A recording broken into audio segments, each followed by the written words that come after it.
Kanisa, Bwana Yesu asifiwe. Mimi bwana alilonifanyia Mungu mpaka sasa hivi naona ajabu, kwa sababu wakati nabii anapomsiba wa kaka yake akanipigia simu akanambia, mzee Chunda kakaangu amefariki. Nikaambia basi mimi nitakuja kuzika. Msiba uko wapi?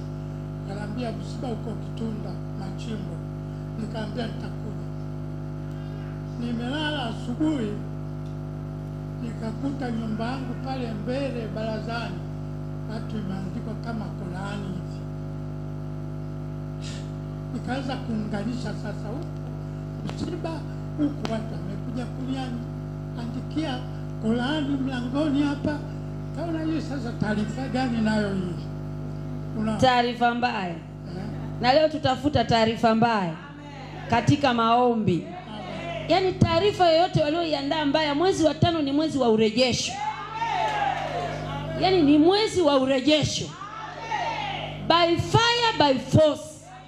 Lazima kila kitu cha maisha yako kirejee.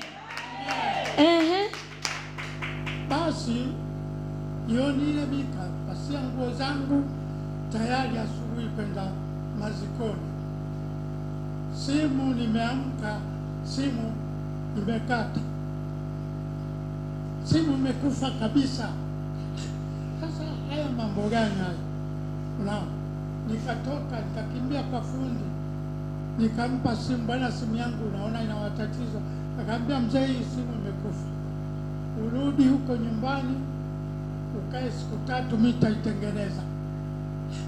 Nikamwambia sasa mimi huyu marehemu rafiki yangu ndo nazuiliwa kwenda kumzika hivyo. Unaona? Nikakaa nafikiria sasa, kwa sababu Machimbo bila simu mimi siwezi kufika. Machimbo sikujui. Unaona?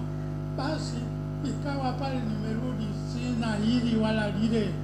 Nimekaa natafuta namba za watumishi wengine kuwapigia kwa simu ya rafiki yangu, hazipatikani. Nikasema basi nikashukuru Mungu. Basi nikakaa mezika, nabii kapigia simu, kaambia nabii, mimi alionipata unisamehe, mimi nitakuja huko kanisani tuje tujadiliane, kwa sababu vita niliyokuwa nayo ni vita kubwa sana. Unaona? Basi watu wale majirani nini, kuna wengine walikuwa na paki hapo mlangoni kwangu, bodaboda zao nini. Nikaona siku hizi hawapaki, sasa waje kupaki. Nikaanza kupata majawabu, nikasema kumbe tabia yenyewe iko kirahisi namna hii na nini. Lakini namshukuru Mungu, ukimtumaini Mungu hakuna matatizo. We Mungu atakuwezesha tu. Amen. Siku ile nikalala nikasali pale, nikamwomba Mungu wangu, akanambia wewe nenda kwa nabii wako. Mwambie jirani, nenda kwa nabii wako. Wenzako nenda kwa waganga wao na wasoma nyota wao. Mwambie nenda kwa nabii wako. Mwangalie jirani yako, mpe mkono, mwambie nenda kwa nabii wako. Usisubiri Mungu akukemee, nenda kwa nabii wako. Haleluya! Haleluya! Tukiwa ndani ya Yesu hatuaibiki. Tukiwa ndani ya Yesu hakuna magonjwa. Tukiwa ndani ya Yesu hakuna aibu. Tukiwa ndani ya Yesu hakuna kurogwa. Tukiwa ndani ya Yesu tunashinda na zaidi ya kushinda.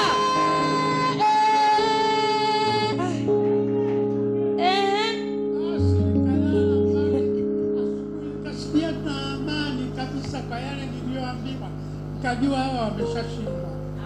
Mradi naelekezwa kwa nabii, wote watalala tu, mimi wataniacha. Wachawi wachawi watalala Sema mchawi yoyote unayefuatilia maisha yangu, upanga wa moto ukufyeke, radi ya moto ikuteketeze kwa jina la Yesu Kristo. Amen. Shuhuda yangu ndio, mradi nimeelekeza kwa nabii ndio nimekuja leo. Ino mikono yako juu. Hawa walioandika Qur'ani warudie wenyewe. Mshale waliotuma juu ya maisha yako unawarudia wenyewe. Baba, naachilia moto juu ya mzee Chunda. Wewe ni Mungu moto ulao. Ukishuka unaangamiza, unateketeza uchawi wowote uliotumwa mwezi wa kwanza, wa pili, wa tatu, wa nne. Bye bye bye bye bye bye. Nenda nenda nenda nenda, roho ya mauti, toka toka toka kwa huyu mzee. Toka kila mashambulizi kwenye ndoto, kwenye mwili wake. Fire in the mighty name of Jesus. Nenda kuzimu, achia mwili huo. Moto moto moto moto moto. Simama na wewe, achilia moto kwa kila mchawi ambaye unajua na kufuatilia katika ndoto. Achilia radi ya moto. Moto moto moto moto moto. Toka kila maroho